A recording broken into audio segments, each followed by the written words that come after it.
है अजीदुल इल्मीन इल बिलादुल हिंद। ये अरबिक का वर्ड है जिसका मतलब होता है कि हिंद यानी भारत से cool bridge of knowledge and wisdom आती है। वो भारत को मानते थे कि हमने ज्ञान यहां से सीखा है और ये कहते हैं हम वहां से आए। यूरोप वालों के लिए बताना चाहता हूं, Sanskrit is the mother of all European language. हमने नहीं कहा, एक यूरोपियन विलियम जोन्स ने कहा, जो एक अंग्रेज था और कलकत्ता हाई कोर्ट का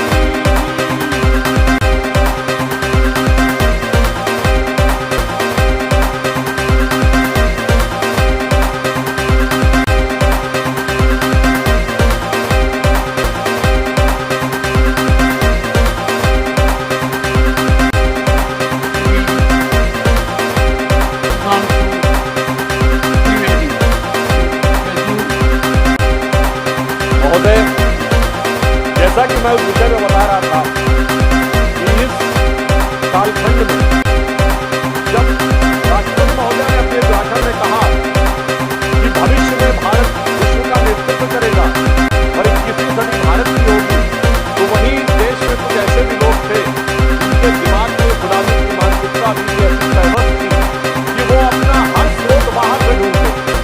जो कोई कहता था कि पश्चिम वाले अरब से आए, उत्तर वाले यूरोप से आए, पूरब वाले चीन से आए और दक्षिण वाले अफ्रीका से आए, तो मैं सिर्फ ये बता रहा था, इन तीनों जगहों का सिर्फ एक एक उदाहरण बताता हूँ।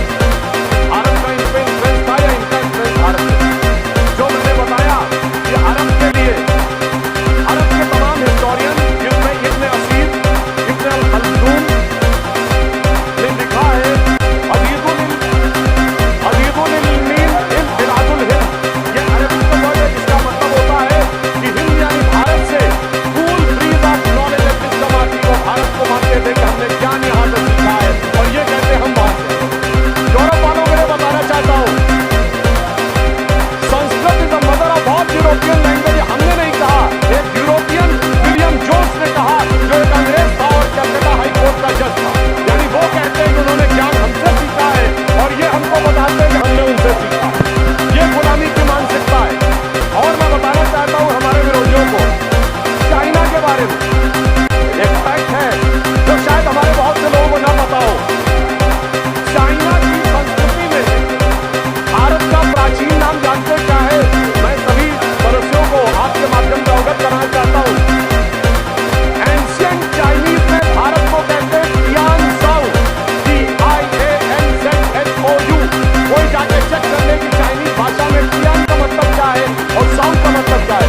साउ का मतलब होता केंद्र, जैसे हमारे यहाँ पुर है, नागपुर, कानपुर, जयपुर, वैसे ही वहाँ वनजाओ होता है।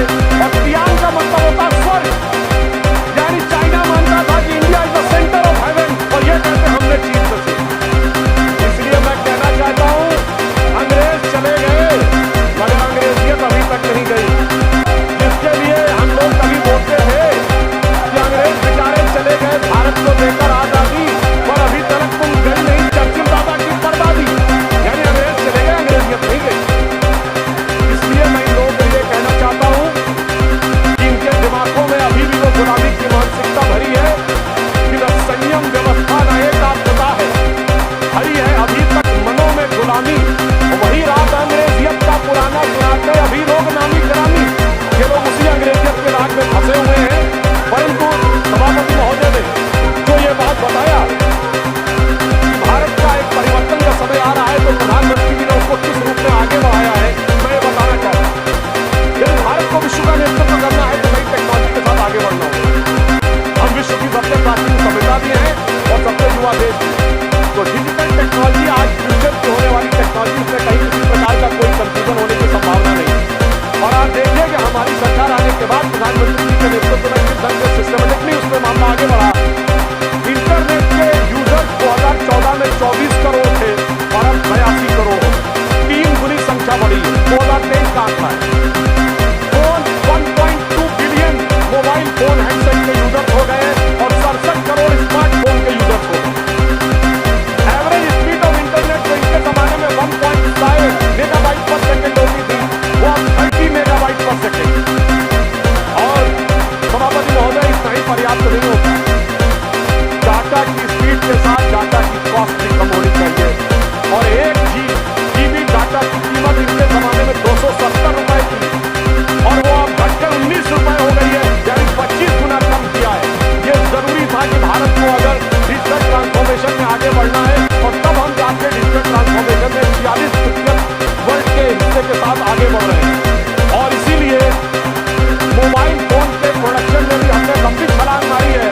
2014 में मोबाइल हैंडसेट बनाने की केवल 2 फैक्ट्रियां थी, आज 200 से अधिक फैक्ट्रियां और 4,10,000 करोड़ रुपए के मोबाइल हैंडसेट आज मैन्युफैक्चर हो रहे हैं। और जो भारत में मैन्युफैक्चर होने वाले 100% भारत में कंज्यूम भी हो रहे हैं। इनोवेशन इंडेक्स में भारत 78वें स्थान से 40वें स्थान पर पहुंच गया है और पेटेंट जो 2014 में 4,000 थे, आज 41,000 पेटेंट हो गए। और महोदय, मैं बताना चाहता हूं, जब हम टेक्नोलॉजी में आगे बढ़ रहे हैं तो विश्व में भी हम किस रूप से हमारी स्वीकार्यता आगे बढ़ रही है। आज सक्षम विदेश नीति के द्वारा प्रधानमंत्री जी के नेतृत्व में और यहाँ विदेश मंत्री जी स्वयं बैठे हुए हैं, भारत उस मुकाम तक पहुंचा है कि रशिया कहता है India is our traditional ally और अमेरिका कहता है India is our strategic ally. और ये बात सिर्फ बयानों तक सीमित नहीं है। रशिया से हमने S-400 एंटी मिसाइल सिस्टम लिया है जो रूस ने किसी को नहीं दिया, और अमेरिका से हमने प्रीडेटर ड्रोन लिए हैं जो नाटो के बाहर उसने किसी को नहीं दिया। आज सोचिए ये सक्षम विदेश नीति क्या संभव है कि रूस और अमेरिका दोनों अपने सबसे सक्षम हथियार भारत को देने के लिए तैयार हो। और मैं एक वाकया बताना चाहता हूं, हमारे विरोधी विदेश नीति को हमारी डोमेस्टिक पॉलिटिक्स के चश्मे से देखते रहते हैं और उसमें देश का नुकसान होता रहता है। कोई इजराइल जाता था तो फिलिस्तीन नहीं जाता, फिलिस्तीन से बात करेगा तो इजराइल से बात नहीं करेगा। पर मैं एक घटना बताना चाहता हूं, माननीय प्रधानमंत्री महोदय जब फिलिस्तीन जा रहे थे तो वो जॉर्डन में रुके और जॉर्डन के शाह ने कहा कि वो उनके पर्सनल हेलीकॉप्टर में उनको भेजेंगे पैलेस्टीन।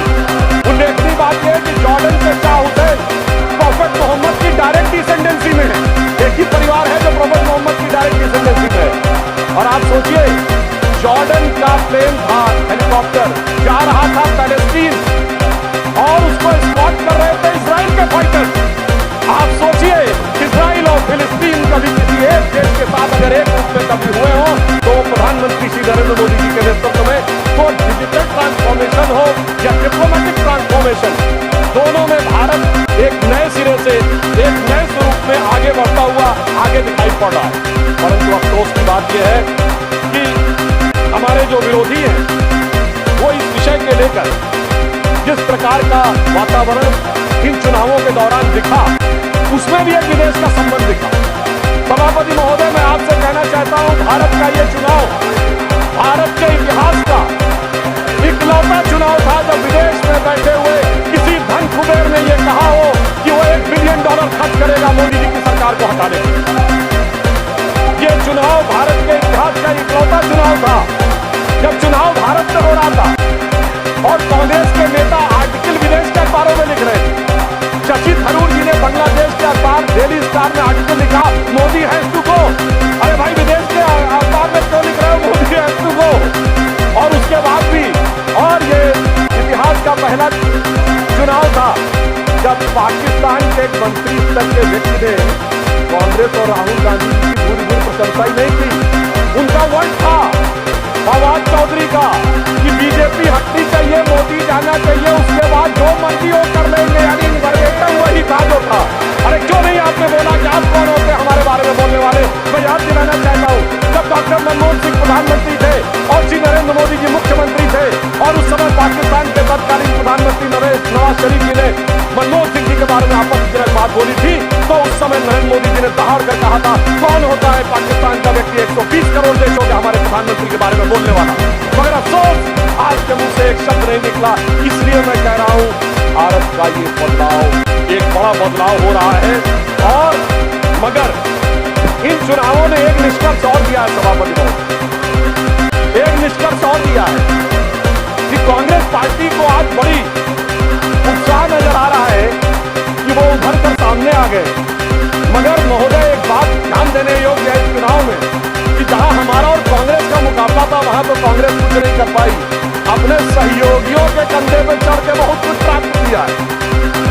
उत्तर प्रदेश में आज समाजवादी पार्टी और कांग्रेस एक साथ आए हैं, तो मैं सिर्फ इतना कहना चाहूंगा, ये लोग जिस वोट बैंक के चक्कर में साथ साथ आए हैं, वो एक के लिए बड़ा चिंता का सबब बनने वाला है। महोदय, ये कुछ हिंदी फिल्मों की पुरानी स्टोरी की तरह है कि पुराना आशिक लौट के आ रहा है।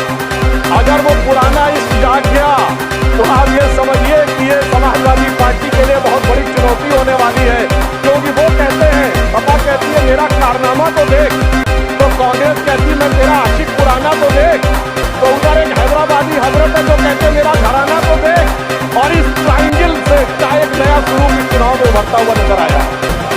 मैं एक विषय और कहना चाहूंगा, इस चुनाव में चुनावी प्रक्रिया को लेकर जिस प्रकार के आक्षेप आरोप लगाए गए, आज मैं अपेक्षा करूंगा कि कांग्रेस पार्टी के वरिष्ठ नेता इस बात के लिए माफी मांगे कि उन्होंने विदेश की धरती पर जाकर कहा था कि डेमोक्रेसी इन इंडिया है फिनिश। उन्होंने ये कहा था कि जुडिशियल प्रोसेस समाप्त हो गया है। अब उसी डेमोक्रेसी के चलते हुए आपकी अनेक सरकारें बनी है और आप अपने को हार के भी जीत की बात कह रहे हैं। इसका अर्थ ये हो गया बहुत स्पष्ट रूप से कि अपने राजनीतिक नफे नुकसान के तराजू पर तौलकर आप देश की गरिमा को गिराने का प्रयास भविष्य में न करें। और नीट के विषय में भी एक बात कहना चाहता हूं सभापति, नीट को लेकर हमारी सरकार पूरी तरह संवेदनशील भी है और सतर्क भी है।